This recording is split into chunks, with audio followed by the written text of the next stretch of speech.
Good evening, everyone. My name's Troy Equal. Been working with Preserve directly for 15 years.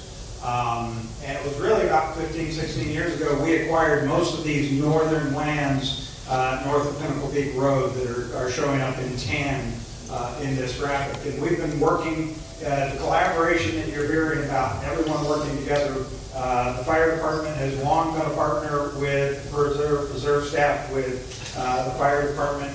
And we're working on the same concept that was mentioned earlier. We're trying to reduce the risk of man-made fire starts impacting the preserve. And if there is a fire in the preserve and it's blowing towards home, we're trying to help protect that as well. So it's really a multi-objective task. What Dave was just talking about, the right-of-ways. We have right-of-ways that immediately abut the preserve in several areas right across Thompson Peak Parkway here. Next to the gateway is one of those, but we have many up north. We've worked with our collaboration partners, the state trust lands, who own some of these lands. Dave's worked with them, and we've gotten grants through that. The power line corridors, there's a couple long blue lines that kind of angle through this northern part. The Western Power Administration and APS are both partners that have come in and done substantial work, and those are over 200-foot wide corridors that we look to then leverage into greater fire break, or areas that give our firefighters a chance to slow the fire down, also a safe space for them to get into and utilize. So this is, we work every month of the year. Our staff are working with Dave and this team to try and improve these things. This identifies the northern edge along the Stagecoach alignment, a fire that just happened this past year, and want to show that line that's creeping into the preserve there over on the left side of that graphic. You can see it comes into the preserve. I think the next slide here will show you, it's going to be a couple more, but this is, that's right there is the one. There was work done in this area, and that is one of the things along this old two-track roadway. There was work done in vegetation, fuel reduction, and as that fire came up to this area, it gave everyone a chance. It slowed the fire down a little bit. Can't guarantee that that will always happen, but the nature of that evening, the fire characteristic of that evening, and here you see the road, some of the area that was treated, and where the firefighters are looking for hot spots remaining. If we back up a couple slides, Chief, these show, this is under the Western Power Administration power lines. You'll notice under the power lines there are no trees. They've come in and done substantial clearing in these areas, reducing their liabilities. But that also helps us, and we're looking to leverage that, as I said before, to really assure that we do this. And this is another area you can see about 20 feet over from the road, which is over on the left side, and then coming across, you see all that grass show up. Well, there isn't any between that line of grass and that, and that's a consistent treatment that we do 2 times a year before the rainy season in order to assure, to minimize the chance of the grasses coming up in those areas. And that, again, is giving our firefighters a chance to control these situations. And what I want to point out, one of the things that citizens of Scottsdale did, yes, we made great commitments in the 90s and the early 2000s to purchase the lands and to improve the lands with trails and trailheads. And just now, this is past year, 2024, Proposition 490, you also provided funding that we will use every year for treatment of invasive grasses and fuel reduction in the preserve, and there's funding in that for the stuff that Dave was talking about, the road right-of-ways outside of the preserve. So again, very much a collaborative task, and we appreciate your support. Thank you so much, Corey. Also will be available. So the next slide is slide deck is going to go to our transit planning development. So this is a village concept. Our planning development folks are the folks that see projects first, and they are the curators of the environmentally sensitive lands and our NEOS And my new friend and I were talking before we started all this, and one of our strategies is to keep fire out of Scottsdale. And we're going to talk a little bit about that when we get into operations as to why you might see and observe either in the media or elsewhere, why Scottsdale firefighters might go elsewhere in our perimeter to fight fire. And it's quite simply because we want to keep it out of Scottsdale. But let me introduce Jesus Maria. Well, good evening, everyone. Again, this is Planner here with the city. And if you've been a little bored, you're not. We finally get to talk about zoning ordinances. So, as you can see, one of the elements that makes us prone to wildfires is also one of the reasons that a lot of people move to North Scottsdale. And because of that, this concern is directly related to what we do at Planning and Development Services. For two reasons, mainly. One, because we like the chief said, we oversee the projects, the plans, and the permits that construct these buildings that will be integrated into the open space. And also because we oversee and implement the ordinances that are designed by the community to protect the open space itself. So as many of you know, the ordinance that guides the protection of the open space is the Environmentally Sensitive Lands Ordinance, also known as ESL. Currently, the latest version was done in 2004, and as you can see, it's something that's evolved since 1979. The city has had the brilliant idea of protecting open space. The purpose of these ordinances, as it's evolved, was to consistently identify and protect those environmentally sensitive lands, to try to create a character of a variety of different types of rural field, and also the ordinances that protect the open spaces we discussed.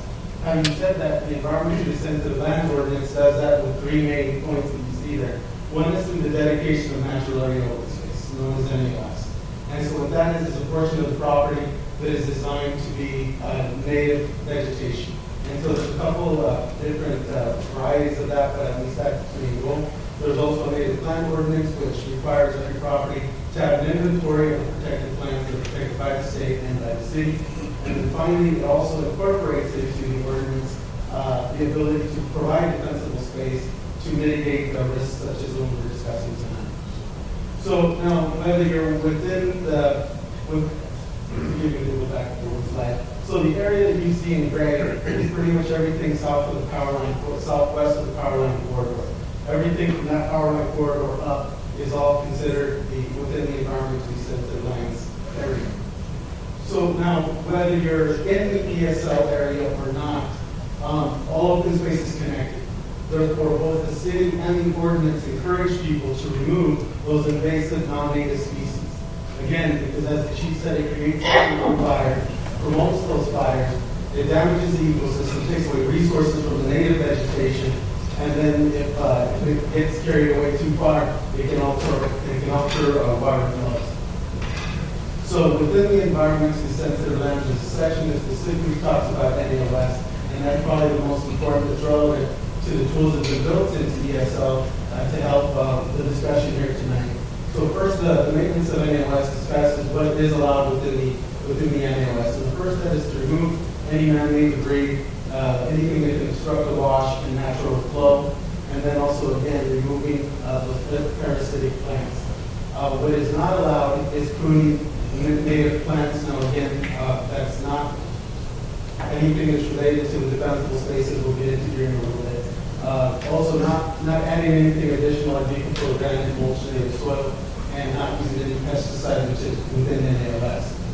Now, getting more specific to the topic of tonight, built into and what is part of what is implemented through the Fire West program, and to where I come many nights and have discussions with HOAs, and that's the defensible space that is allowed by the ordinance to protect those structures that are out there.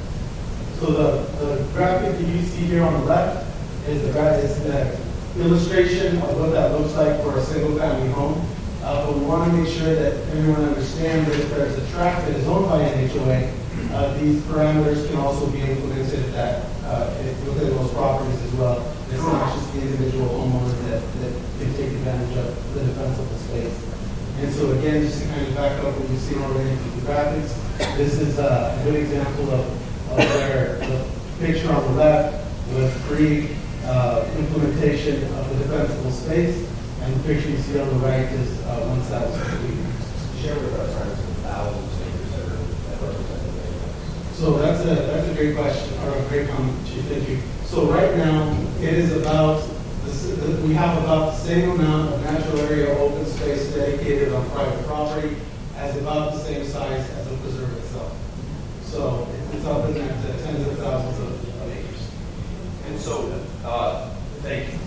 So that becomes an important part of our conversation, not only for you who may seek to do some things in your NAOS areas in your properties, and I share your interest in that.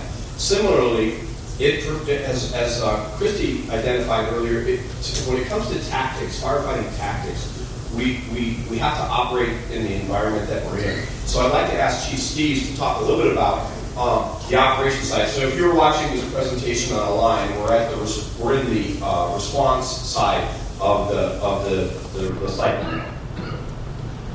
Hey, good evening, everybody.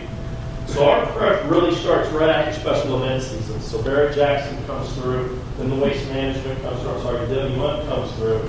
We start our brush preparation truly right in the middle of February, where we get together and we do a collaborators meeting.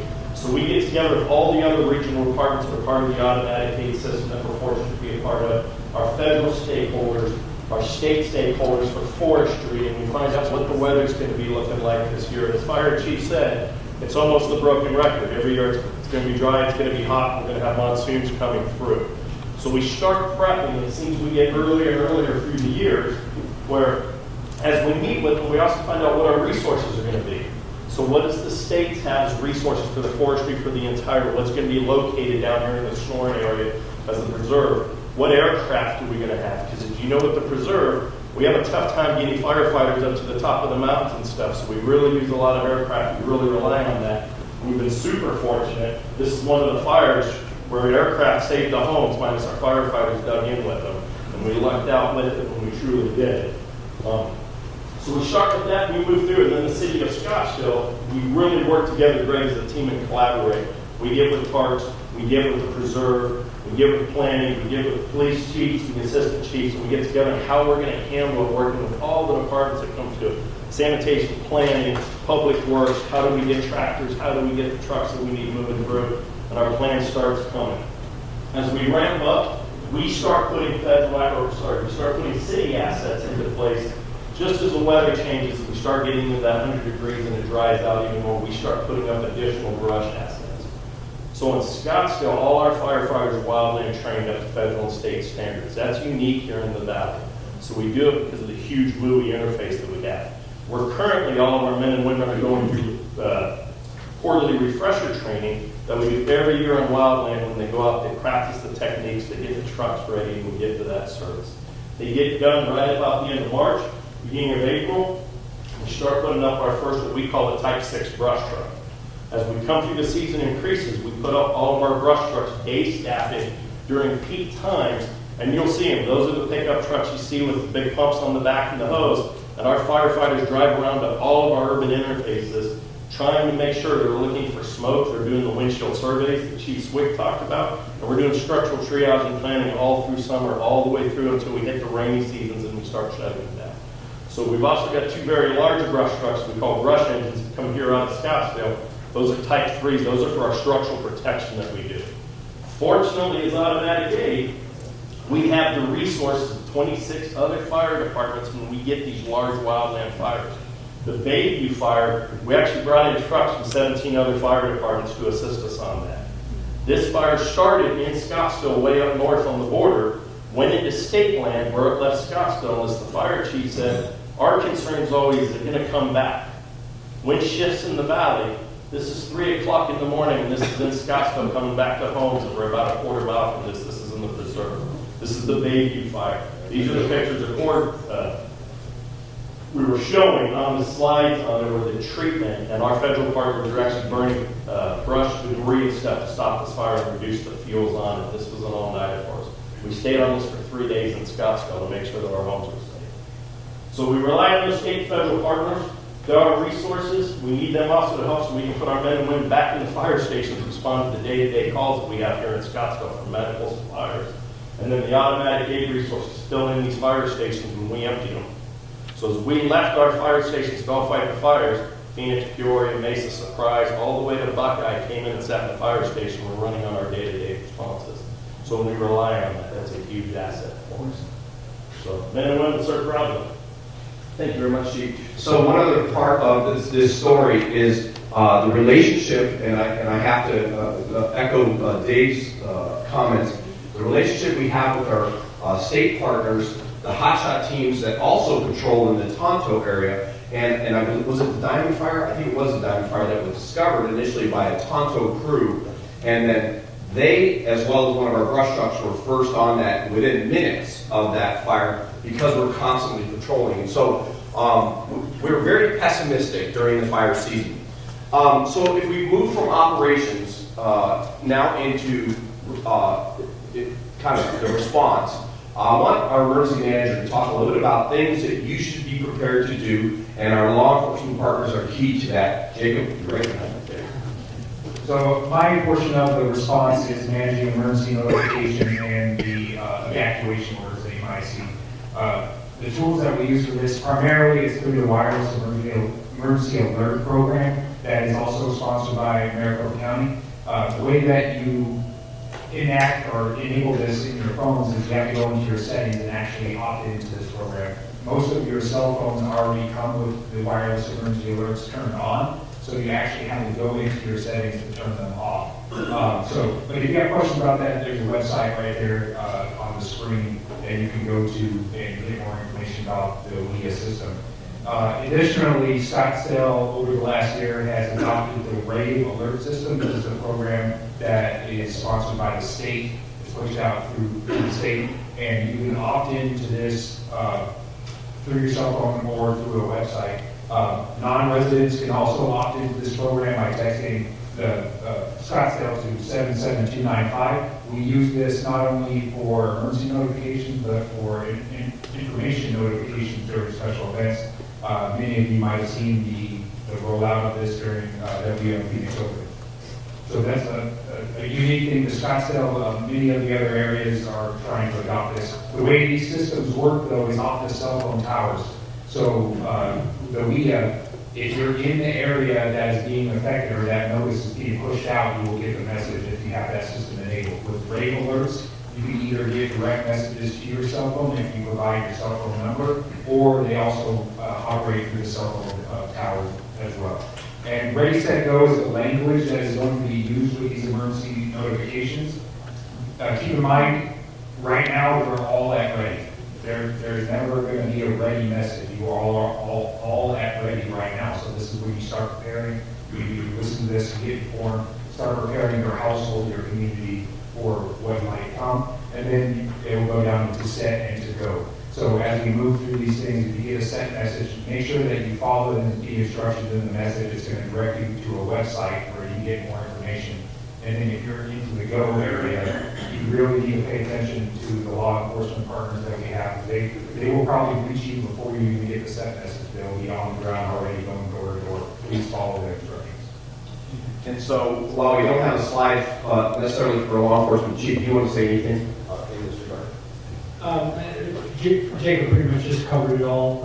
If we're in go, that means it's an immediate threat to life and property. And so if the police are flooding an area, the Diamond Fire, for example, we have 28 officers on scene and flooding those neighborhoods, going door to door, giving PA announcements, trying to get people out.